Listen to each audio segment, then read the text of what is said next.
What's happening, guys? Welcome back to episode 11 of the Jay Hutton Show. My guest today is a black belt out of Next Generation MMA, Liverpool and the Wirral, Matty Holmes. How you doing, mate? Yeah, I'm good. Thanks for having me. How are you? Yeah, okay? Good, mate. Really glad to have you on. So for people watching who follow my career and follow me on Instagram and social media will know that I've been training Jiu Jitsu now for a couple of years, and recently started training out at Next Gen as well in Liverpool and the Wirral under Matty. So Matty's a coach there. So basically, mate, before we get into you and your life and your career and all that, can you just let people know what jiu-jitsu is? Because whenever I post about jiu-jitsu, people comment on it going, "Oh, my son does karate as well." Yeah. Like, mate, it's not karate. You always get that kind of answer, especially if you do gi as well. So you've got Brazilian Jiu Jitsu. Brazilian Jiu Jitsu is effectively grappling. Yeah. It's grappling, and with all the groundwork, choke, submission, joint locks, all these kind of things. Yeah. Brazilian Jiu Jitsu is more specific to in the gi, but some people still use that terminology for no gi. What gi is basically like the kimono, the karate suit. Yeah. And no gi is that. just like shorts and t-shirt, usually favoured more by like MMA fighters because obviously they don't have the cloth to grip onto and the extra friction. Yeah. But it's effectively just grappling, takedowns, getting it to the ground, or if you're not as big as the other person, maybe you haven't always got the physicality to get somebody down to the ground or the skill set. Yeah. So there's things you can do from the bottom and then you can reverse things. So it's just it's a fighting system, a martial art. Yeah. What comes from Brazil, but ultimately there's been loads of different people have put into grappling on a whole. We can talk about Brazilian Jiu Jitsu and wrestling and catch-a-can wrestling, but the reality is it's all grappling in my eyes. But Brazilian Jiu Jitsu, a lot of people would think that is like specifically in the gi, and I'm more of a no-gi specialist, so I like to do shorts, t-shirt, and obviously I'm out of Next Generation, so obviously there's a lot of MMA and heavy emphasis on wrestling and takedowns and that kind of thing. Yeah, sick. So how old were you when you started training? Well, I suppose, did you do fighting first or did you just go into jiu-jitsu straight away? So, I left school pretty much. Yeah. I did a computer games design course because my mates did it. Oh, really? Yeah, literally. What school did you go to? I went Whitby Eye. Oh, did you? Yeah, in the port. Yeah. So I went there, messed around, to be honest with you. I'm not a big fan of the education system. I just think the way they do things is all wrong. Mate, I agree. Yeah, totally. So after that, when I was like left school about 15, I was one of the younger lads in my year. I just started gaming. I played a game called World of Warcraft, if you've ever heard of it. And I lost my life to it. Did you? Yeah, I used to, I did like a thing called a rank 14 grind, what was like this PvP, player versus player. Yeah. And I had to play like 18 hours a day, and I'd done that for like 4 or 5 months. And when I'd come off, my mate would jump on, would do rotas. And I just did a lot of gaming, but I was always a bit of a gamer when I was younger anyway, and I played at good levels. But then it got to the point where I was like getting 17, 18, and I was starting to like get like really fat, to be fair. Really? I was in really bad shape. So fucking hell, I didn't know that. So I took up boxing under a gentleman called Stevie Goodwin. I don't know if you're familiar with him. He's a boxer out of Chester. All right. Really experienced guy. His son Chris Goodwin was boxing out of Chester as well. He was a really good pro. He just his heart wasn't in it. I think he just hit that age where he wanted to party and do things of his age, and it kind of fell to the side. But he was a really talented pro. He used to spar with like Junior Witter and them, if you've heard of them. Right, so okay, it was and I just started going to the gym there, started doing some boxing within like I hate doing anything in halves. I'd rather not do anything in halves. So if I'm doing something, I'm all in. Yeah. Or nothing at all. So I started boxing. I was just doing that all the time, training as much as I can, and like the weight literally fell off me. I went from, I think I was 14 and a half stone at about 17, and I was maybe a bit shorter in height as well, but there was no muscle on me. Really? And then I went straight down to like 9, 10 stone through boxing in less than 6 months out of that. Shit, really? Yeah, so I just lost it. And then from there, Chester submission grappling started inside the gym, and that was basically a guy called Dave Ives who started doing no-gi, if you like, Brazilian Jiu Jitsu, but in shorts and t-shirt, or the rash guard, like the tight, like the fitting.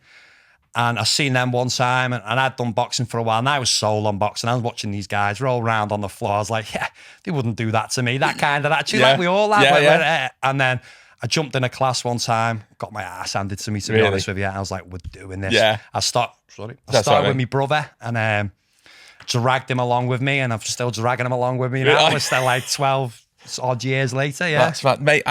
It's a similar thing for me. Like I was doing a bit of boxing with Paddy. Yeah. in Liverpool. And I've been doing that for about a year and a half. And my brother started doing jiu-jitsu, and he was saying to me, you should come and do this. And I was like, I'm not into that. And he was like, it's fucking well good. And I was like, oh. And I went along, mate, and that was it. Got my arse absolutely handed to me and thought, wow, I need to learn this shit. The best thing is, like, we're everybody's guilty of this as well. We've all got these ideas in our head, what we're capable of, and they are so far from the truth. Yeah. Like, we all think, yeah, someone did this, I'd do this, or that. And the reality is, if you don't know what you're doing, there's a good chance you don't do that for them things, you know what I mean? So, it's so true, mate. And everybody has an ego to some level, and we could talk about egos in a bit if you want, because I think egos really help push people on the sport, but it's got to be done right. Yeah. So I was basically, where was I now? I've lost my train of thought. You'd started grappling, you got your arse handed to you, and you dragged your brother along. Yes, so I dragged my brother along, and then just started doing Brazilian Jiu Jitsu this whole time. But it's a big thing for a lot of people. Like, someone said to me in the class the other week, it's taken like 6 weeks, and they'd been outside about 5, 6, 7 times and just couldn't build the courage to come up. And then when he come in, he said it was the best thing he did. He was absolutely made up. He's like, I can't, because he had this idea that everybody was going to be audible and he was going to get hurt. And the nice thing about Brazilian Jiu Jitsu, and I'm sure you'll agree with me, is if you go do boxing, there's only so much head trauma you can take. Yeah. And there comes to a point where, like, is this head trauma worth taking if I'm not going to get money out of this? Yeah.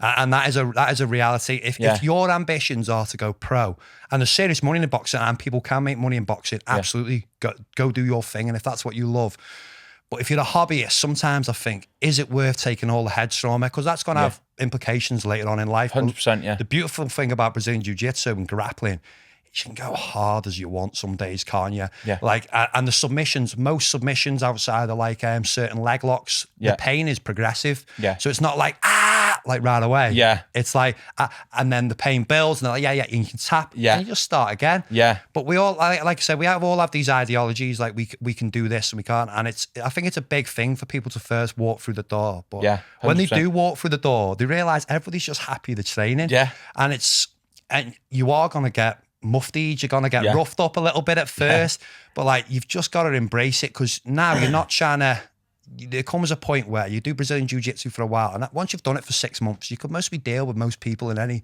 situation in the real world, should that ever happen, because you never know what happens. But after that, there comes a point where it's not about trying to look after yourself. You pass a point where you've mostly got enough for life, to be honest with you, quite early as well, maybe 6 months, a year. Yeah.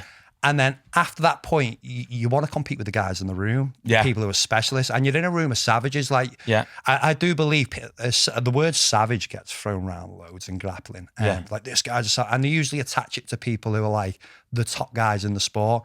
I think every last person who walks through that door, and gets like, will swallow their ego and accept, okay, I'm not where I thought I was, or my ego thought I was. Yeah. And now they're willing to just put the work in and build on that, and like.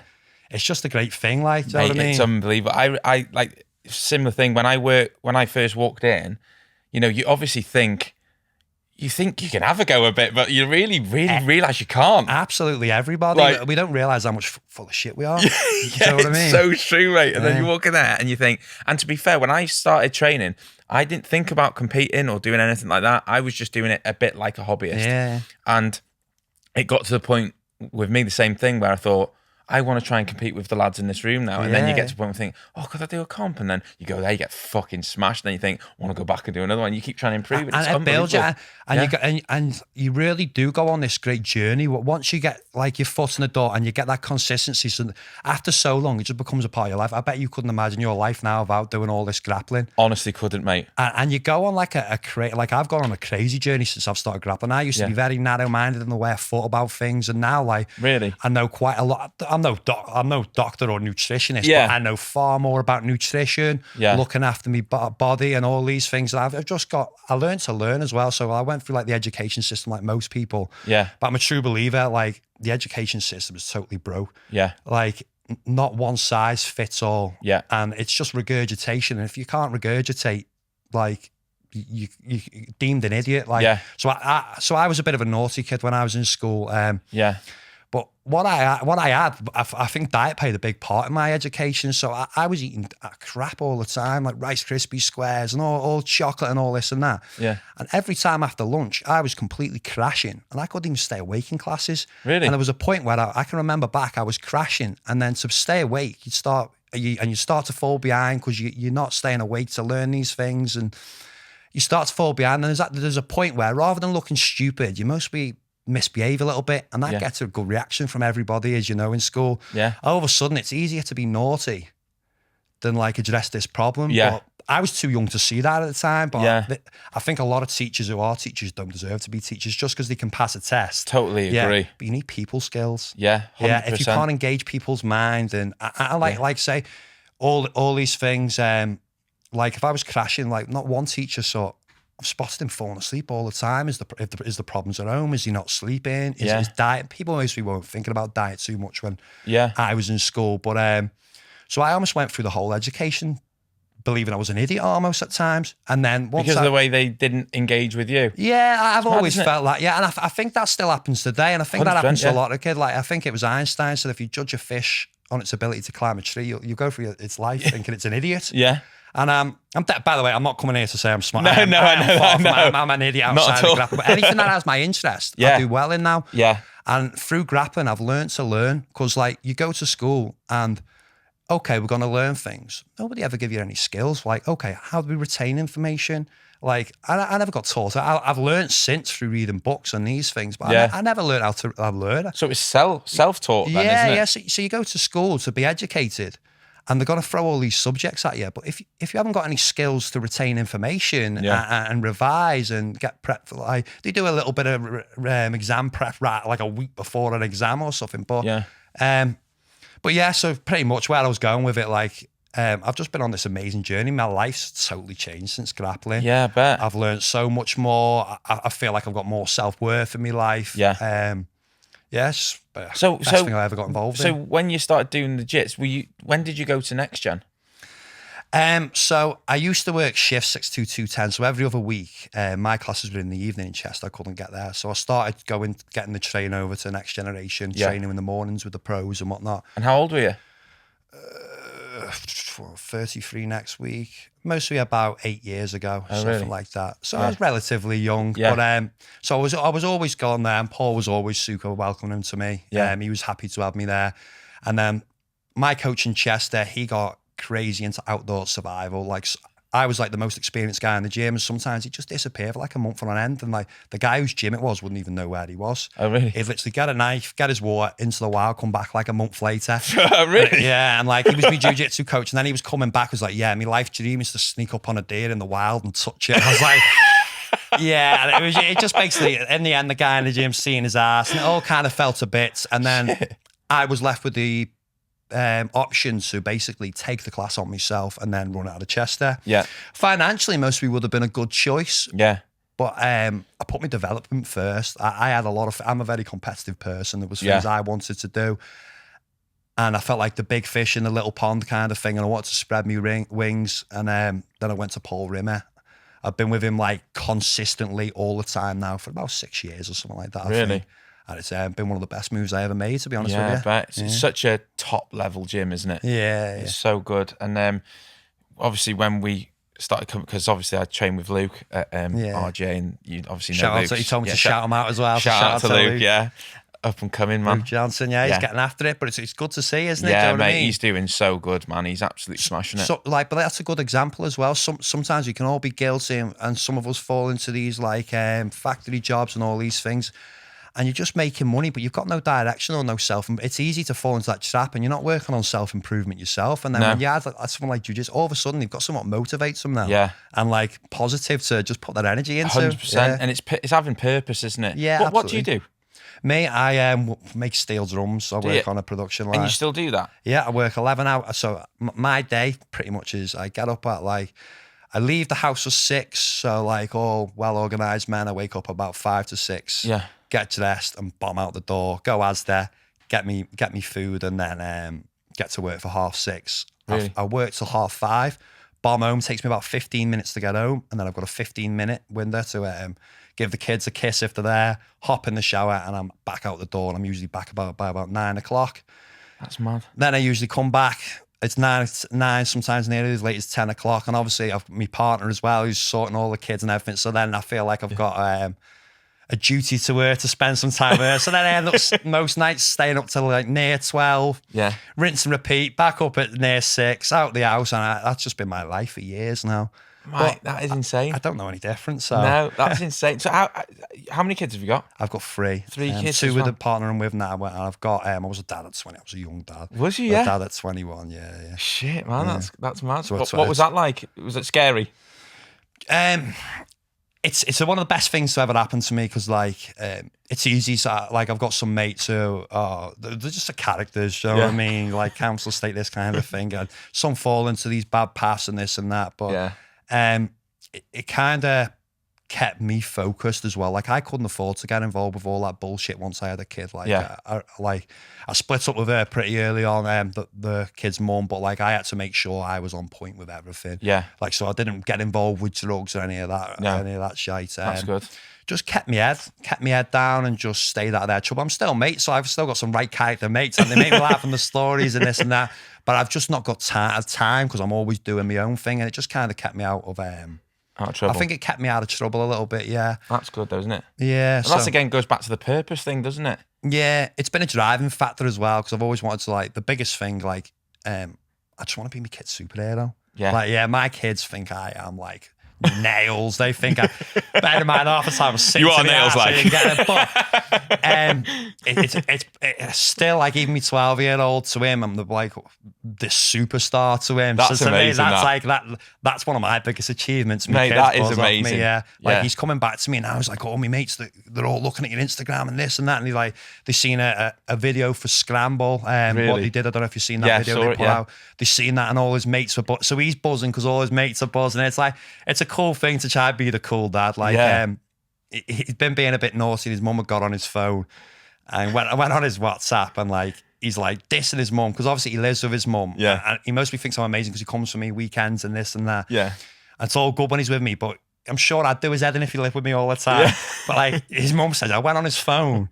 And him and all his mates are dissing her. And he said, and they're all speaking like, oh, your dad's sick and all this and that. I'm not going to lie, I was sat there like laughing my head off, dude. Do you know what I mean? I was like, all right, yeah. Got off the phone, I was creased, you know. That's all I want to be, my kid's superhero. But like, obviously I'm very competitive as well. Yeah. Like, I go out with the missus, we play pool, she's getting smashed. Like, I play games with the kids, mate, like...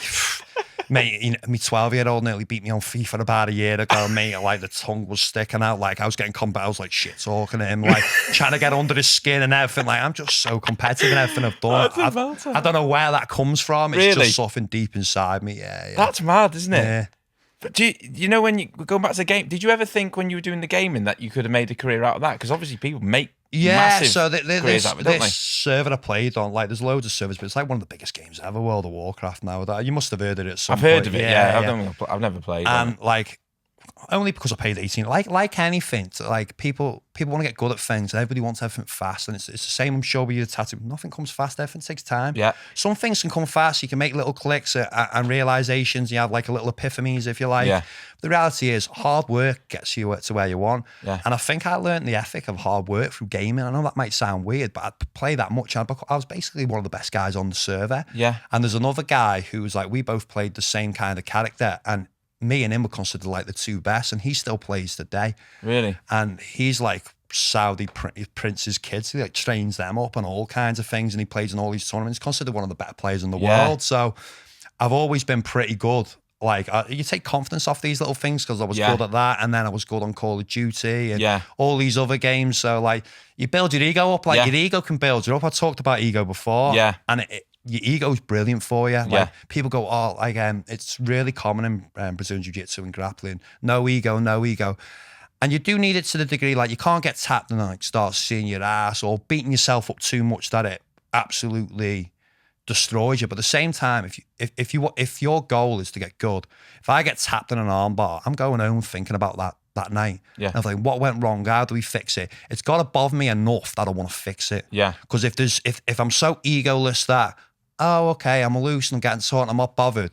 All of a sudden, I'm just going to get into this state where I'm happy for them things to happen. Yeah, so I agree, I think you have got to use your ego to a degree. Yeah. Where it's got to push you forward. Yeah. But at the same time, you don't want it to hold you back either, because it also holds people back. Some people won't take matches because they're scared what people will think. There's a lot of it. Some people like to shout from the rooftops, and then when it comes time to do the work, the heads fall off and you see them pulling out of matches. And it's a shame because I've seen a lot of people break, and I believe because they haven't got the ego and balance, I think it's a tool you need to use rather than like say no ego. I think that's a mistake. I think ego drives us forward. It's a fine line really, isn't it? It's finding, like you said, finding the balance between too much and too little. Absolutely, yeah, absolutely. Do you find, obviously because you do a lot, you're coaching as well all the time, aren't you? So do you find that there's a lot of ego when people are new to it? I think at first, when they first come in the room, there's a bit of ego and a bit of shock as well. So I think we've got a bit of both the two things going on. Yeah. And I think people do have ego for a while. I think that takes a while to I say break down, because you don't want to totally break it down. No. I think it's just about getting balance. Yeah. It's maybe things we should talk about more when we coach, to be honest with you, because we can teach techniques and all these things, but techniques will only get you so far as well. Mindset's a big thing. Yeah, 100%. And your ego plays a part in that mindset as well.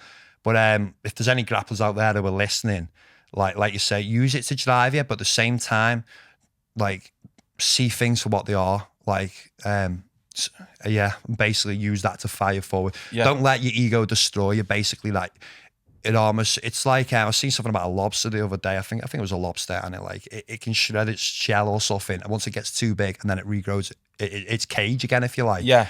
So you want to have your ego to a point where you don't want to like be shouting for this match what's too much for you yet, because your your ego can make you deluded as well. Yeah. Yeah. But at the same time, it needs to be enough to you want to be overreaching that little bit to challenge yourself. Yeah.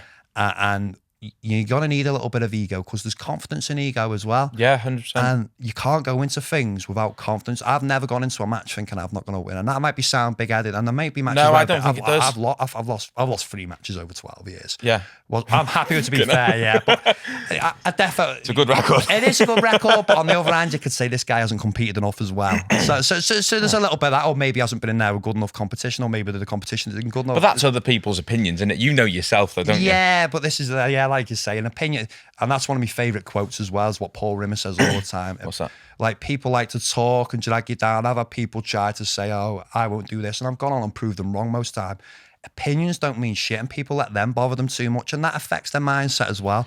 Opinions don't mean shit, results and actions do. Yeah. And that means far more than opinions. But we live in this world now, don't we, with social media. Yeah. And it's all about image and what people think, and what are people going to think if I lose this and that. So who gives a fuck what anyone thinks? Just go do you and be confident, get everyone. Every match I've ever gone into, I believe I'm going to win. And whether I've been wrong or not, I've truly believed I'm going to win. Sometimes I believe too much and not putting enough work, and I've been guilty of that. I had that in I believe in the Lloyd Cooper match. It was my first match back after like a year and a half out with knee issues. And then, man, I just thought I was going to run through this guy. And then I gassed about 4 or 5 minutes in. I got like a adrenaline dump. And then... I should have been out on the road and getting more cardio, but I needed that lesson. Yeah. Like, I learned from that. So this is the great thing with grappling. There's so many lessons along the way. Yeah. And even now, 12 years in, I'm still learning techniques. I'm still learning about myself, about other human behavior as well. Yeah.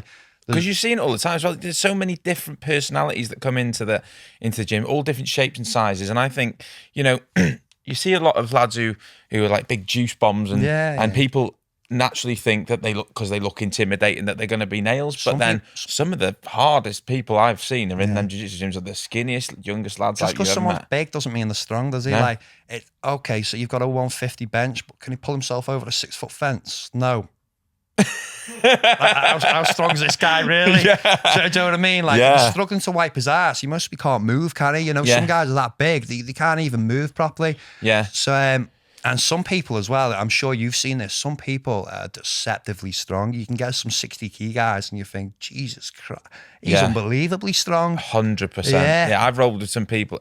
Funny enough, the first time I ever walked into the gym, into the jiu-jitsu gym, obviously I had no idea what I was doing, but the first roll I ever had, I was probably weighing about 13.5 stone. Yeah. The lad was about 9.5 stone. And I just thought... What did you think when you first seen him? Did you think, right, there we go? I just thought, I'll just grab him. I'll hold him down. I thought, I'm well stronger than him. I'm much bigger than him. he literally battered me in seconds, mate. Like I was stood over him, he was sat on the floor, and he climbed up me like a monkey on a tree and just choked me the fuck out. And I was like, what just fucking happened in seconds as well? I was like, what the fuck happened? I remember I was doing a tournament. It was Rolls Models, and he did like a last minute tournament. I wasn't going to jump in it at first. It was like Christmas time, so I was like enjoying life a little bit. I was a little bit heavy, wasn't too fit. I was going to jump in, and then I think Adam Venture from the gym was supposed to do this comp. I was going to do it, and then he was in it, so I was like, okay, I won't do it. Rather than us coming against each other, I just thought I'll let him do it, kind of thing. And then he ended up pulling, so I jumped in like a last minute kind of thing, and it had some of the who's who of the UK in there at this time. And I remember looking around this room, and everybody was a pretty decent size. And there was one guy in there, skinny as anything, Yoan O'Flanagan. I'm sure I pronounced that right. Most people get his name wrong. I'm sure I haven't. He's must have been him if he ever sees this. But I remember looking around the room and seeing this skinny kid, all these big guys in there. I remember looking at him, I thought, I hope I get him. He was the guy who took me out in the semi. He got me with a triangle. Yeah, really? Yeah. Oh so my God. It just shows you like... it can be deceptive, but like some people will put these barriers in their head. So like some people see someone big and think, oh no, like, and all of a sudden you can give someone too much respect. Yeah. I think that's one of the best things I've done through my grappling career is I respect people's skill set. I respect who they are, but once we step on the mat, I don't give a fuck about them. Like I'm not going to think, oh, he's big or he's this or he's that or he's fast or, oh, he's got these achievements. I don't give a shit. Yeah. I'm going to win every inch, and like I believe I'm going to win every moment. Yeah. And like you need confidence. You can learn these skill sets and have all these things, but if you've not got the confidence to pull the trigger, you haven't got much. No, and that's like hearing you speak like that. It's obviously that's the mentality of an athlete. Yeah, and that's the difference between being an athlete in grappling and a hobbyist, isn't it? Yeah. Like, you know, some people, and I understand that, you know, some people want to do it just maybe for a bit of self-defense when they go out, you know, they know a few things, but I found it hard not to get sucked into that world. Yeah. Once you start doing it. And also, so there's a bit where you can get, how do I expect? So let me give you had a match about a month ago, didn't you? And I turned up there and jumped in and started going, you won the match. I could hear you. Suddenly I was thinking, oh, Matty's here. Yeah, and like I seen what was going on. You were letting the guy control your wrist a minute. I was like, start dominating the grips. Yeah. And rather than like sometimes you'll let someone hold your wrist and you're dealing with this other stuff and you forget he's got this. And I was like, be more proactive. You do the grip. And I was like this and that. And all of a sudden you started leading the dance. Yeah. And all of a sudden you won the match. Yeah. And that was like sometimes people don't realize as well. Some people want to win the match, but they're so like soft at the first bit, like all of a sudden once you're smashed and you're mounted, the mount is like where you're like past the legs and you're like like knees on the floor either side of the stomach for anyone listening. And then people want to fight hard from these positions. And like how do we get it's like sometimes how do we get out of this triangle choke was like the defense started well early ago when you just let the guy dominate that wrist. Like I fight every last inch from every last little grip from the get-go. Yeah. You don't want to end up a mile down the road and think, oh, I'm too far gone here now, and then just give up. Because you were slacking in the beginning. Yeah, so you've got to be fighting for every last little bit from the offset. Yeah. Every little moment, if someone's trying to push me, I'm going to push him back. If someone tries being aggressive with me, I'm going to meet him with aggression. Not stupid aggression that I get caught, but like... You need to be winning aggression. Every little moment, and like momentum's a big thing as well because it's easy to get disheartened. Yeah, 100%. But and that's, to be fair, when you came in, you were saying, I noticed that. I didn't notice I was doing it at the time. When I heard you saying, and obviously that's the good thing about having a coach on the side as well. But I noticed that I wasn't. When you were like, grab his, I'm thinking, why am I not even thinking that myself? I can feel my hand going like this, and I'm focusing on this over here. Why am I not focusing on that? And those little things just make the massive world of difference. Just going back to, I'll throw a little bit more at competition. No, mate, go ahead. So like another one, like I believe really helps is visualization. And I think a lot of people get this wrong. I've read a lot of, like I say, I've been on this journey and I read a lot of books. I say read the books, Audible. I'm an idiot half the time, and I'm driving here and there, so I'm listening to things. But like I listen to books from like Dr. Bob Rotella. He's worked with like all the top golfers in the world. He's their mind coach. I say whatever you want to call it, but he helps them with getting in the right mindset to compete. And he talked about visualization, and I got a very important skill from this. And you can visualize yourself winning and doing good. But what people do is, so they start to put these pictures in their head and make these scenarios in their head, but they never visualize being in the sticky spots. So like I visualize like someone's absolutely smashing me, and next minute I whip them up, I'm into the legs and rip the leg off. So so I've got visualization cues in my head from even the bad spots. Yeah. So like I don't visualize like 2-3 months in the run up to my match of me just like doing this, I'll do that. And the second I get out there, one thing goes wrong. And I was like, this wasn't supposed to happen. This isn't what I've set up in my head. Yeah. And all of a sudden that can break people as well. So like whatever happens to me, like I've gone through all these scenarios in my head, I've visualized, and I've gone through them all. And I just feel so comfortable. Even in the worst positions, I'm going to rip a leg lock out or an arm shoulder attack or some kind of choke or something. I feel like there's always like, you only have to give me a little sniff and I'm right back in. So like visualization's been a game changer for me, and I'd suggest anybody do it in whatever they do. I'd agree with that massively, because as well, I think you can apply that way of thinking in all walks of life, in other things that you do as well. Because I think a lot of people, when they imagine themselves being successful at anything, they like you said, they think of the end goal and they never think about the bumps in the road. Yeah. And then when the bumps in the road happen, they weren't expecting it and they give up. And that's when the dream ends. Yeah. Because they back out of it because they think, oh, I wasn't expecting that. It's never going to happen for me. I talked about like overreach as well, but you need to be you need to be confident, and you need to be a little bit big, not so big-headed that you're deluded. Yeah. But like I'm sure when you were coming up through your tattooing, is that the word? Was that what you'd be called? Or becoming a tattoo artist? Yeah. There must have been a point where you start to think, I'm the fucking boy here. Yeah. You need to do that. Affirmations. You need to start telling, it's too easy to have even the same in the gym session, you have a bad session and you start telling yourself you're shit, you're no good. Yeah. You believe in what you tell yourself. Yeah, start telling yourself you're the fucking boy. Start telling yourself, listen, I am the boy. And your friends as well. Like I've got a great support like network on my mates. They've told me since like I started, because I was like become pretty quick the best guy in the room. Yeah. And they've been telling me for like 12 years, they tell me how I'm going to beat this guy. And they truly believe in me. And I appreciate their belief as well. Yeah. But like hearing people say that to me all the time. Yeah.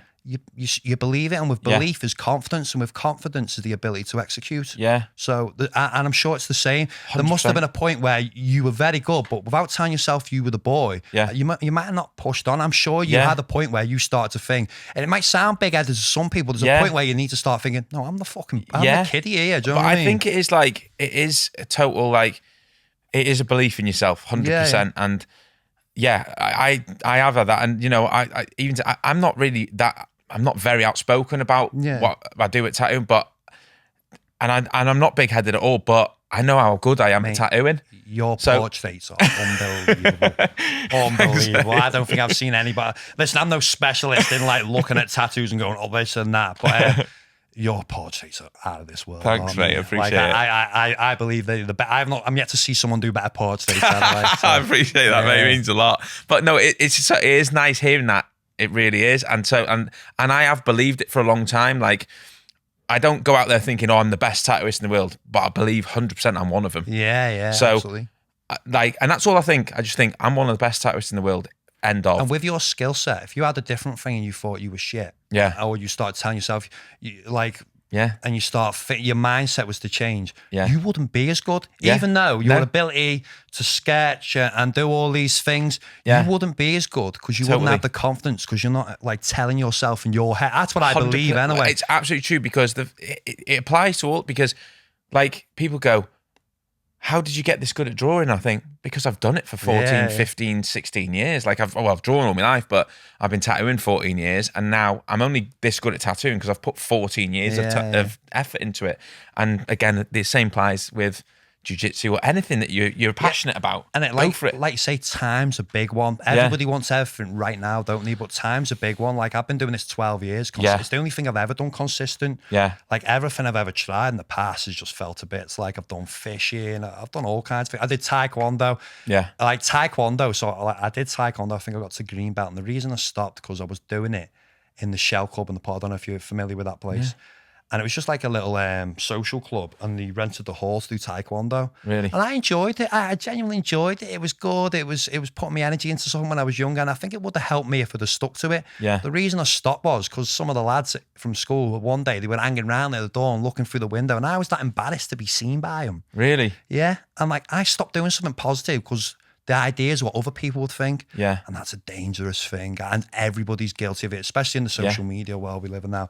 Fuck what everyone else thinks. Do you? It's so true, mate. You'd rather be hated for who I am. Yeah. I'm fucking liked for who I'm not. And that's it. And do you know what? The scary thing I think about, one of the most scariest thing I think of social media is you see everyone trying to be like everyone else. Yeah. Girls, lads, same poses, same pictures, same all this stuff. Trying to be an influencer, trying to be this. And no one's authentic anymore. Yeah, we're all unique. Every last one of us is unique, and stop trying to like come away from that. It's crazy. It's scary because, like you said, your talent can just completely disappear. And going back to another point you made, which I think is absolutely massive, is surrounding yourself with people who believe in you as well. Yeah. Massive. Because if you've got people that are jealous of you and they say, oh, he's not that good and not that good, that's bad for you. That can ruin you. Absolutely. And like you're saying about all your mates, like saying, you're the boy, you should do this. Yeah. Mate, it's so good that you surround yourself with those people. I don't think they realise how much they've done for me. Yeah. Do you know what I mean? Like, granted that they're picking my brain because I put all this time and they're getting these moves out and that, but they've done so much for me. Even Luke gives me affirmations. Yeah. I help him quite a bit now, and I'm hoping we can push. Well, he will do. He'll push on to go on a lot of big shows, and he'll do cool things. Well, I'm sure he will. As long as he keeps his drive and his belief, I'm sure he'll go on to do great things. Yeah, 100%. But even him, he always tells me like, "Oh, you're great. You'll beat this guy. You'll beat that." And like, I'm thankful for everybody who's like in my corner, just helping me build my belief. Because I believe these things as well. Yeah. But when you hear it come from others as well, like you know you're a good tattooist, but when you start hearing people go, it's nice, isn't it? Yeah, and there's confidence in that as well. Yeah, 100%. And just let everybody know that I rolled with you for the first time. And like, mate, I've been talking about this roll since we rolled. I've been talking about it in the gym. Mate, I rolled with Matty for the first time the other day since I've been training underneath it. And wow, mate, I felt like I didn't know jiu-jitsu at all. Yeah. I literally felt like my soul left my body. Well, it's a bit... I think it shocks. So not everybody gets to see as well, like because like jiu-jitsu as well, and all these jiu-jitsu clubs. At one point, it was pretty much a closed shop. Yeah. Like you'd have one gym, and nobody would train with anybody else. So now that I think I've helped break down some of them barriers as well in the Northwest, because I've been going all these different gyms. I was visiting other gyms before it was popular. Yeah. And now everybody's cross training, and we all I've got to meet some amazing people through grappling. Yeah. And another good thing about grappling is, in fact, I think this is one of the best things about grappling. You there's people from all different walks of life. Yeah. Like we'd have never met if it wasn't through grappling. Yeah. We've got 100%. People of different religions, different parts of the world, and all the crap social media and news pumps out and all that. And you start to get ideas based on all the crap they give you, rather than just let's take people for how they are. Yeah. And I think once you're in a gym with like people from all these different backgrounds, religions, everything, you get to see, oh, they're just all people. It's all bullshit. Don't buy into all that stuff. Yeah. And I think it breaks down. I think grappling and like martial arts in general, it breaks down a lot of barriers as well. 100%. Because like you said, it breaks the ego and it cracks you open. Yeah. Like I think when you go into especially a jiu-jitsu gym, and from a man's point of view, when you think you can have a go and then you get dominated by another guy like that, and you realise, wow, I was fucking vulnerable. Yeah. Like, there's nothing like it.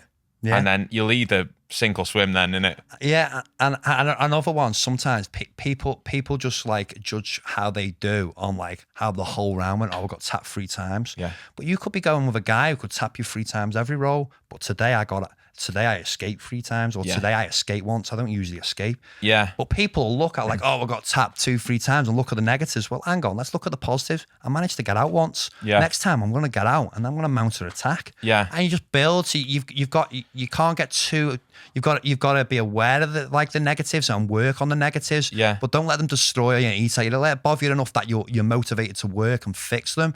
But at the same time, you've got to notice the positive things as well, and like think, okay, success, and you build on little bits. Like if you think you can just come in and smash someone right at jiu-jitsu, especially if someone's better, you're all, I'm sure you're guilty. There's certain people you've identified as like, I'm gonna get that guy. Yeah, yeah, and they might be better than you for now. And if you think you're just gonna rock in the gym one day and it's gonna be like the roles reverse and you're going to absolutely batter them, you're not. It's going to be progressive. Yeah. All of a sudden, you're going to escape a couple more times. Yeah. Or now you're going to mount an attack. Yeah. You're like, and this is how you build, and you just have confidence on that. But you've got to have belief as well. I believe we make ourselves, we tell ourselves, sometimes we put people on pedestals and think it's impossible to do these things. I'm sure some people roll with me and they give me too much respect because they've seen me on social media or they've seen some of my highlights. Yeah. And I feel it with people. Some people approach me like almost like cagey and they've already lost. Yeah. And I'm approaching them like, I'm going to rip your arms off now. Yeah. Like, so it's like, can you see that the difference in mindsets at the start of this role? Yeah. It is going to play a factor. Yeah, 100%. You need to, you just need to progressively work at it. It's massively a mindset, isn't it? But I suppose you must love coaching. Yeah, I do. it? Yeah. It really makes me think about the things I do as well. There's certain things I've been doing for so long. Yeah. I don't think of it in like, okay, I'll do this step, that step, that step. It just kind of goes and all comes together. Really? You're as you know, at first you drill moves and then you get things down. I'm sure when you were first tattooing, you were really having to fit. Now, I'm sure I believe in flow state as well. Yeah. And you hit this flow state and you're like, it's almost like I wouldn't say not paying attention. Of course, you're paying attention, but you're in this like flow state where things are just happening. Yeah. Do you know what I mean? It is. You can just do it with that. Your eyes closed, isn't it? So when you're drilling, you're just trying to make these, connections, if you like, for your body to know, oh, I go boom and make this connection. And once you find that connection so many times, that sticks a little bit. But what you ultimately, if you want to get good and get things down, it needs to be like, you don't even think about that move anymore. Yeah. Like you just go boom into your triangle from this position or whatever your attack is. Yeah. And I think flow state's a big thing as well. So Yeah. like if you're not doing your attacks without even thinking, you maybe need to drill that move more to like you start doing it at some point. Yeah. You won't go through the whole process. Like if you just go, it just all folds in together, if that makes sense. Yeah, So I 100%. maybe didn't explain that as good. No, as no, I know what you're saying. It's like, it's almost, it's just the repetition till it becomes natural, isn't it? Yeah. And so I'm speaking a bit like thinking, because I know there's a lot of people watching who probably don't know much about jiu-jitsu, so I'm trying to go back and think. Yeah, so I've just dragged us right down the jiu-jitsu. No, mate, I wanted to talk about that. What is this nutter going on about? No, mate, I think you've explained everything really well for people at home. I'm trying to think. So other things that people I think don't know is that jiu-jitsu is one of the longest martial arts to get a black belt in, that's right, isn't it? Yeah, so a lot of traditional martial arts, I think there's value in them because, like you say, it brings people together and this and that, but there's a lot of dangerous stuff as well. I believe that. But some of the stuff you see, they call them Mick Dojos, so you see some stuff getting taught and it's like, really, if that's what you want to alarm your kid with to go into the real world, they're gonna get hurt doing what you've shown them. Yeah. And Brazilian Jiu Jitsu is very like, it's trial and error based, and like what doesn't work usually gets disregarded. Yeah. Yeah. And like even Brazilian, so like a lot of traditional martial arts, they've got the set moves and all these things. But there's so much variety and changes in position in Brazilian Jiu Jitsu that people create their own stuff all the time. Yeah. And but the difference with Brazilian Jiu Jitsu is as well, you can't get adult belts. So like with a lot, you can be a black belt in like traditional Jiu Jitsu and like Taekwondo. I think you can junior Taekwondo as a black belt. Yeah. So and karate, you can be a black belt, but like, should a 12-year-old be a black belt in something? Because like a black belt is like, you should be a dangerous motherfucker at black belt. Yeah. No 12-year-old's dangerous, really. They might be dangerous to other 12-year-olds, but Yeah. like, I think they should, like, I like what Brazilian Jiu Jitsu does there. It has the kids' belts, and then once you hit 16, you start at the adults' belt. Starting with blue, working your way up to. Is that how it works? So if you've been doing it as a kid until you get to like 16, then you transition straight into the... I must be going to look like a right dummy because I'm not too involved with the kids' jiu-jitsu. I was at one point, and then work got in the way, me shifts. Yeah. I used to have a set day off. Now it rotates each week. So okay. The class was starting when I was still at work or coming home from work. So unfortunately, really? I still do privates, and the kids come to my classes, as you've seen as well. So Yeah. I do help the kids and work with the youngsters. But Mate, I rolled with that girl that you were teaching the other day. Oh, She came up to me. She looked dead shy, and then she came up to me and she went, "Do you want to roll?" And I was like, "Yes, how, mate?" And she was she was so slick. Yeah. And I was like, "How long you been doing it?" She goes, 8 years. I was like, "Wow." it's like everything; it gets better as well. Like I had someone come at me because if you know what Brazilian Jiu Jitsu, Rickson Gracie considered one of the best ever. Yeah. And I agree. And if was here, absolutely. But things get better. I had someone arguing with me, telling me how he'd beat Gordon Ryan if they were both to go against each other in the prime, and like no-gi, like Gordon's specialist. I was like, you are absolutely crazy. Things get better, and he's the best of this generation. Yeah. Just like in 10 years from now, there'll be someone better than him, because we got all this information and people are learning and people are getting better at learning, and things just get better. It's like if you go watch the Premier League 10 years ago and you go watch it now, it's a different kettle of fish. And if that isn't the case, something's going wrong. Yeah, I bet. Yeah. What did you feel like when you got your black belt? It was a nice bit of appreciation, but like I can honestly say I never give a shit about belts. Really? Yeah. Fair play. So when I was like 6 years in, I should really get these dates and get these numbers nailed down. But when I come to Paul Rimmer, I was a white belt. Yeah. But like I was dealing with browns and blacks at white belt, really. I've just never been graded. Really? Yeah, I've never been graded. So I was at a good level when I arrived at Next Gen. Obviously, I've absolutely thrived there as well. Yeah. I had a great starting point. Yeah. And I've just pushed on from there. But there come a point where like I kind of wanted it because I was this brown belt, and it just gives you extra leverage to get matches. Because some people will turn you down. So I'm not going against him. He's a brown belt. I want a black belt. When the reality is, it was nothing to do with the belt. He just didn't want any of me, I believe. Do you know what I mean? Yeah, So I was happy to get it for that reason. But I tell everybody, I think some people get so obsessed with the belts and the grading system that they forget to just enjoy the grappling. Yeah. Like there's a saying, a belt only covers 2 inches of your ass. It doesn't change it. The only thing what matters is what skills have you got. It's as if you're grading in tattooing. Yeah. Yeah. What does it fucking matter? Like, how good are you at fucking doing tattoos? Yeah. Do you know what I mean?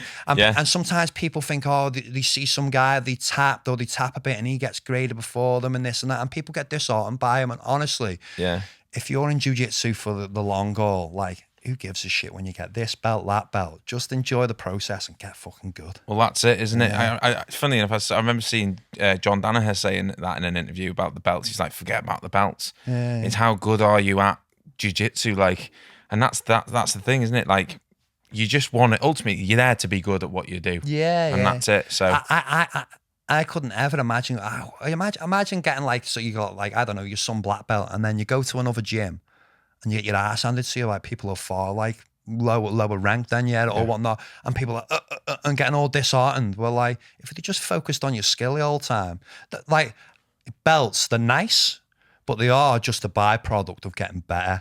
Yeah. And like people take them far too serious and let their emotions get affected by them because they haven't got graded and they think they should have been graded. But like, jiu-jitsu is a very, as you know, there's no set, like, you must be able to do this, that for this belt. Each coach has their ideas. I know there's a time frame kind of put between IBJJF as well, so to stop you going through the belts too quick, to stop, because like traditional martial arts we taught, they're very watered down. Yeah. And that's the issue. You're getting black belts off people who mostly couldn't defend themselves against the average bloke in the pub. Yeah. Like, you get a Brazilian Jiu Jitsu black belt, yeah, like, they can defend themselves to I'm not saying they couldn't get knocked out still with a punch. Yeah. If they get their hands on you, there's a good chance that it's game over. Yeah. And the cool thing about grappling as well, so like, you could, let's use boxing as an example. You could have a boxer and just a random bloke and say something happens and a physical altercation happens. There's always a puncher's chance, isn't there? Yeah. There's always a little bit of luck. How often have you ever rolled and thought someone got you because they got lucky? Like, usually, if you're the better person, you're in control that whole moment, aren't you? Yeah. And also, that person can't generate that big amount. Like, that big generates smash from the feet. That's a lot of power they can put through you. On the floor, it's harder to generate that punching power. Yeah. So all of a sudden, even if they're punching you, you can kind of soak a little bit and then work your position. And like, if you know what you're doing on the ground, it's like they're effectively drowning, aren't they? They haven't got a clue what's going on. It's scary how controlled it is, and you know, like, I believe for like a 1v1 situation, if you had to pick like anything, obviously wrestling kind of falls under the same thing as grappling. Yeah. And obviously the ability of getting on top in the real world is huge. And I believe that. But I think in a one-on-one scenario, grappling is king. Anything outside of that, though, if you're supposed to be grappling with someone, there's a big bar fight broke out, you must be going to get your teeth kicked out, aren't you? Or something like that. Do you know what I mean? You can't grapple with two people. No. I've grappled with 260 kids once in a cage. It was fun, but like, really, once you're outnumbered. Yeah. Well, like, if you're punching, there's a chance you knock the first one out of a punch, and now you've got a 1v1 and a 2v1, but in grappling, you've got no chance. So like, yeah. But grappling, is a really like effective martial art. Yeah.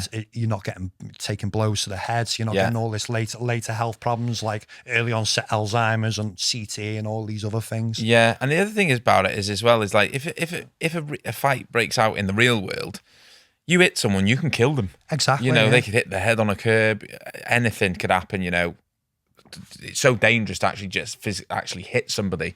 But with grappling and jiu-jitsu, it's like you can control that whole thing to the point where it's over. Exactly. You could literally pin someone down to the ground and confidently like just totally dissolve that situation. Yeah. You could, like, if you needed the police to be phoned or the doorman to come over and just take control of that situation, calm it down, you could like control somebody. And even it could be a family member. Yeah. So you know what, families aren't always like straight sailing, and like you'd feel terrible if you smacked a family member and hurt him. But if you had, say a family member had too many drinks and like they start getting a bit rowdy and you had to control them and just pin them down. Yeah. Okay, he might feel a bit stupid, but you've not had to cause him any harm. No. You've dealt with the situation. Yeah. Like, it's a total, mate. It's just unbelievable. How long were you? Because I know you did MMA for a bit as well, didn't you? Yeah, I'm 2-0 unbeaten in MMA. And it's staying that way. And was that amateur or pro? Amateur. Oh, was it? Yeah. Did you not want to turn pro, or was it because of the blows to the head? So this was the only downside for having a child young. Like, obviously, I wanted to financially support him, and like, doing MMA, especially until you get to a very high level, and even some of the high level guys who go into like the UFC on entry level contracts, some of them are only paid like people don't realize this. You go to the UFC, you're like, 10, 15 grand. That's dollars, by the way. Yeah. Depending on what state you're in, you're going to pay different taxes. Yeah. That's not a lot of money to put your health at risk. So I think you can only fight 2 to 4 times a year. Yeah. So I just kind of fell into the working life kind of thing. I wanted to provide for me son and all this kind of thing. Yeah. I think if I wouldn't have had the son young, I would have pushed on to MMA. And I'm not going to lie, sometimes I'm seeing people get signed from the UFC and you always have that, what could I have done? Because I know I'm a good grappler. Like, could I have done bits? And in my own head, I believe I could have. But listen, it's all coulda, woulda, shouldas. I could have blown my knee out. To be fair, I blown my knee out loads of times. But anything could have happened. Do you know what I mean? Sometimes people who are great in the gym aren't great in competition and all these things. So, But I'm glad to leave it there. I have that little monkey on my shoulder saying I'll jump in one time. And I'd maybe like to jump in pro, but I think it's most probably best I leave that because I just want to focus on my grappling. I did start toying with the idea about 6 months ago and I started doing a little bit of striking with a striking coach. Yeah. And then it was just pulling time away from me grappling this and that. And I'm in a nice spot in me grappling as well. I've got some good matches coming. I was going to say we need to talk about that. Is that what you've got coming up? Yeah, so it just felt like I was kind of going to put my energy. I'm a eggs in one basket kind of thing. So I'm good in the gi, by the way. I'm like, I've rolled with plenty of black. I don't do gi, I rarely put the gi on, but like I've been gyms and there's been lots of black belts on. And like, no one bullies me in the gi either. Yeah. But I love no gi, so I put all my eggs in one basket because that's what I'm trying to do. That's where I'm trying to build my name in the no-gi scene. Just shorts, t-shirt, and let's roll, man versus man, and let's go from here. Yeah. And once I started thinking about it, I thought, okay, now I'm spreading my eggs. And like I say, I work 11-hour days, don't see my kids much, and now I'm going to throw striking in. And I thought, I'm already on a good path here, and I'm enjoying what I'm doing. So I kind of pulled away from that idea. Yeah. And like, also, like, it must become a meme if I got knocked out but in the grappling world, wouldn't I? I'm sure, like, I do watch like a lot of high level, like even in the UFC and Bellator. Like I was watching Bellator, so like some of these fighters, the grappling relative to what I consider good, like so bad. Really? Like, so, like, I watch these guys, I was like, I kind of almost feel like I could almost pull guard on these guys and then strangle them from the bottom. They're making so many mistakes. Listen, I could be well wrong with that. But you've got the belief. Yeah. But that's what you need. So I always have that little of, like, I could have went and made some serious money in this and that, but I might not have either. So, like, listen, I'm happy with what I'm doing. I'm enjoying this whole journey. Mate, it's sick. And so when are you next competing? Or do you not know yet? I need to see what date Grapple Fest gets announced, and I'm in talks with Polaris, like two of the biggest shows in Europe. By the minute, I've popped my LCL. Yeah. I don't know if you've seen that video where I popped my knee. No. Yeah, I basically elevated someone up with my left leg, and as the weight come down, the LCL's on the outside. Yeah, popped that ligament. Oh, shit. So I'm back sparring, to be fair, but I shouldn't be really. Like, I'm hurting it all the time, but I just love grappling. Do you know what I mean? But I can spar in the gym, but I'm not confident someone hanging off that leg and me having to defend hard at the moment. So I'm just building a bit of confidence back up in the leg. But Yeah. I'm just taking each day as it goes. But I'm definitely going to get out a good few more times this year. Yeah, man.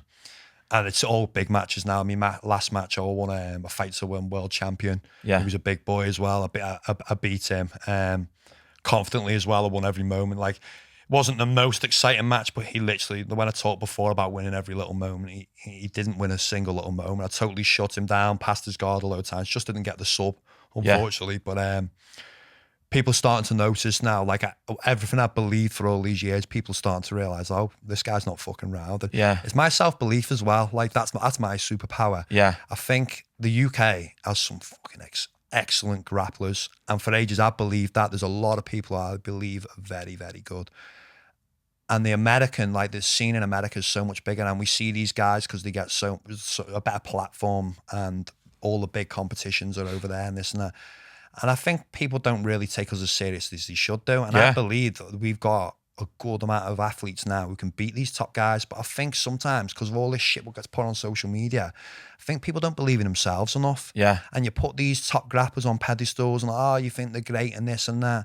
Like, fuck that. Like, I don't give a shit who they are. I don't care if it's like Marcelo Garcia's top black belt or whoever it is. Yeah. I'm gonna try rip everyone's head. I want to beat everybody. I don't think I'm losing for a second. And I think more UK grapplers are starting to see that now. I think technically, we've got plenty with the ability to go on and push on. Yeah. It's just that belief and that mindset. 100%, mate. Do you know what, mate? I wanted you on today because I think as well, like, you're inspiring, like the way you're talking, like you're so passionate. Like when I spoke to you a few times about it, I can see like you're so passionate about what you do and stuff. And I like seeing that passion in people because I was the same about tattooing. And so it's really nice. And also, I think your story is how, you know, you work 11-hour days, you've got 3 kids, you've got a family life, you're a black belt in jiu-jitsu and you're doing all this. And like, I think it gives it's an example of there's no excuse. Yeah. To say I've got the time. You have. And most of the people I'm competing with now are like full-time athletes who have their own gym and they just train, teach a couple privates, and even when they're working, they're basically doing Brazilian Jiu Jitsu. Yeah. And I'm very competitive. In fact, I'm twatting most of these guys. So like, and I think mindset's like you say, mindset and just not letting things like affirmations to myself and all these, to some people it might sound like a madman. No. But hey, if it feels like it's working for me, it's working for me. Well, that's it. Yeah. One thing that might work for you might not work for anyone else, but it doesn't matter. It's working for you. You got to find your own path, haven't you? The other thing I wanted to touch on just quickly before we call it up is that when you were like, you know, when you were saying when you were in school and the teachers didn't really give you much notice because they don't sort of cater to all different types of, like you've almost took on that role for in a different way now by coaching kids as well. Way, you've took on the role that they don't take on, and you're not even a qualified teacher. Yeah, but you are a teacher in your own right in the martial arts world. Yeah, I feel like if you can keep someone in a good place positively, they're only gonna do better. Yeah, aren't they? Like I'm sure when people go through stages of depression, I'm sure it's harder to get things done at times when people's self-worth doesn't feel there. Yeah. And I think people need to feel value, but they also need to like you say, micro. So I come from the port, so I train in Liverpool and Birkenhead, and like that's a nightmare, by the way, because to most people they all think I'm a Scouser because I'm from Next Gen Liverpool, and I might sound Scouse to out of towners, but to the Scousers I don't sound Scouse. Yeah. So to everybody else I'm a Scouser, and they're like they give me all shit being a Scouser. He'll do this, he'll do it. And then I go to Liverpool and they all give me shit for being a wool. So like, I can't fucking win. Do you know what I mean? So I get shit wherever I go. But on our car journey anyway, like it's been quite, obviously like the close-knit group with me who come in the car with me, there's like 5 or 6 of us, like all jumping cars, car share. And the guys who all come with me do really, really well. Yeah. And granted, I'm like, staying on, I'm getting that obviously plays a part, but a big one as well is just like I give them like little talks in the car, like I don't think they realize I do it, but I'm just like talking about it and not letting these things to get to them, and just like micromanages and all these things. It's like nah, you're doing this good, and where you're at this point, you are like build them confidence. Like one of the best things you can see somebody come into a gym, I'm sure you've seen this with loads of people, if someone walks in not confident and next minute but before long, they're confident people, and they go on to all parts of their life get better. Yeah. Just through having confidence. Confidence is huge. Yeah. I remember being like 18 and like I'd be working in a factory, and I remember like my boss, I couldn't even string a sentence together. But it's like I just fold. Really? I couldn't give really shit about him really, but confidence, and then through grappling, like I could talk forever now. Really? And that's a result of confidence, you know what I mean? And you say that's from doing the grappling? Yeah. It's had such a positive like effect on my whole life, and I think it does on everybody's. Yeah, I think so as well, because, you know, especially like you see kids in school and they get bullied, and next minute they go and learn a bit of jiu-jitsu or whatnot. You see some of these videos, they go viral. You see these fucking big, massive kids getting schooled because they've been bullying some little kid, and then he just absolutely triangles or something. Yeah. And it just builds their confidence massively. Yeah, that's it. Absolutely. It's that's one of the best things to see ever. Like, you must have seen him at times. People come to like a jiu-jitsu school. Yeah. And then 6 months later, they're like different people. Yeah.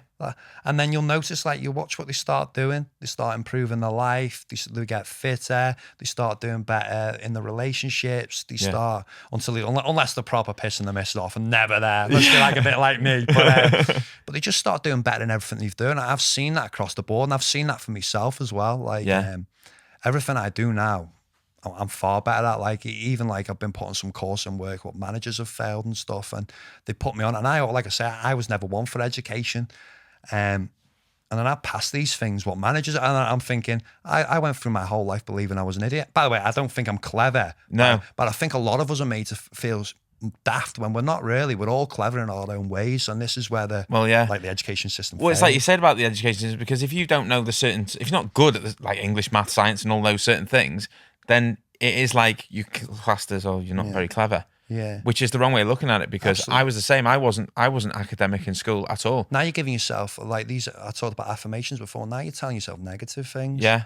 So you're already struggling, and now how are you supposed to get out of this hole if you've just got negative thoughts all the time? Yeah. Like, like I said, I don't believe a lot of these teachers should be teachers. I really do believe that. Like, there's a difference between, like, you can teach what you've been taught, but there's a difference between that and a coach, isn't there? Yeah. I think it's a lot more personal as well, isn't it? Yeah, and I think, like you said, you cater into all different kinds of personalities. You know, you get some people in there who are, their egos through the roof, some who haven't got any confidence at all, and then some in the middle ground. So there's all different types of people, and you cater to all that. Whereas I think in school, like you said, teachers go, "Oh, he's a handful. Just send him to the quiet room or whatever." Yeah.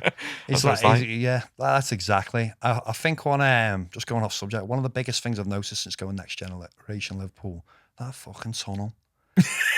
Mate, I go through that tunnel. It's more than most people, and every night they fucking stick all the cones out like they're doing work, and then they get the cones back out, and then I see them pegging the cones away.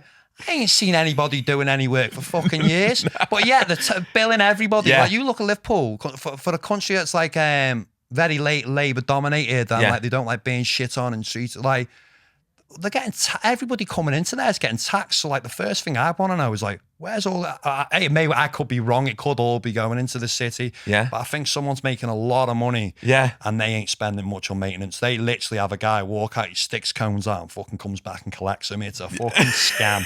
An absolute fucking scam. Yeah, it is. Honestly.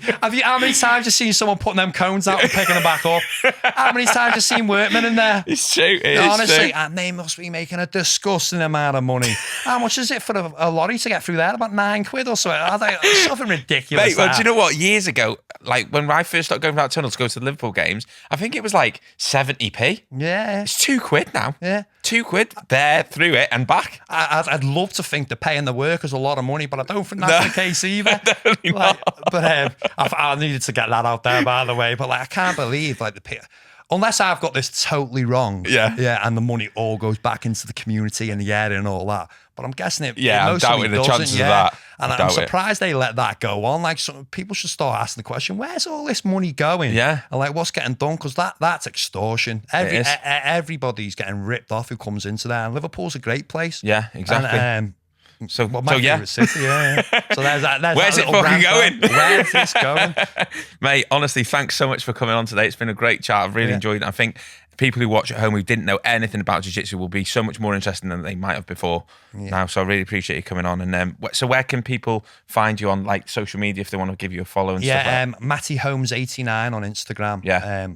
Trying to push that following. So if you are listening, please do follow me, because you're although I talked about the negative things about social media, and like we need to sell ourselves. I see myself as a product as well. Yeah. And with a bigger following, it's better for my sponsors. There's going to be more sponsors that come from that. There's going to be more opportunities when I'm on these big cards. Yeah. The fact that I can just put these things on my story and it gets seen by a bigger audience, it adds more power to me, and it's going to push my journey on. So like, absolutely, if anybody could follow me, Matty Holmes 89, Matty 2 T's, that I would appreciate that. Yeah, man. And I'll be posting about this and promoting you, so mate. Drop me in your story. Yeah, I will do, mate. I will do, mate. Thanks very much. Nice one, worries. I hope you enjoyed it. Yeah, thank you for having me as well. Mate, appreciate it. Thanks a lot, Matt. Yeah.